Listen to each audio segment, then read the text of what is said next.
గత doctor case గురించి అందరికీ తెలిసే ఉంటుంది. తెలియని వాళ్ళ కోసం చెప్తున్నాను. ఆ డాక్టర్ ఒక 36 అవర్స్ షిఫ్ట్‌లో ఉండింది. రెస్ట్ తీసుకుందామని సెమినార్ హాల్‌కి వెళ్తే అక్కడ ఒక సివిక్ వాలంటీర్ వచ్చి ఆమెను చాలా దారుణంగా రేప్ చేసి చంపేశాడు.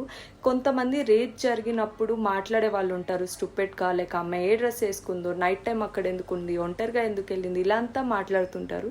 ఈ కేసులో అలాంటి వాళ్ళు ఏం చెప్పగలుగుతారు? ఆమె ఒక డాక్టర్ డీసెంట్‌గా డ్రెస్ చేసుకుంది, హాస్పిటల్లో ఉంది, 24/7 సెక్యూర్గా ఉండే ప్లేస్లో ఉంది. అండ్ అది తన వర్క్ ప్లేస్, తను వర్క్ చేసుకునే చోట అది. ఇంకా వర్క్ చేసుకునే దగ్గర కూడా అమ్మాయిలకి సేఫ్టీ లేకపోతే ఇంకెక్కడ సేఫ్టీ ఉన్నింది? ఇన్ని ఇయర్స్ వచ్చింది ఇండిపెండెన్స్ వచ్చి, ఏం లాభము? ఒక అమ్మాయి తన వర్క్ ప్లేస్లో కూడా సేఫ్టీగా ఉంచలేకపోయాం మనము. ఇలాంటి వాటికి, రేప్ జరిగిన వాటికి కఠినమైన శిక్షలు వస్తే తప్పితే ఇలాంటివి జరగడం మానవు.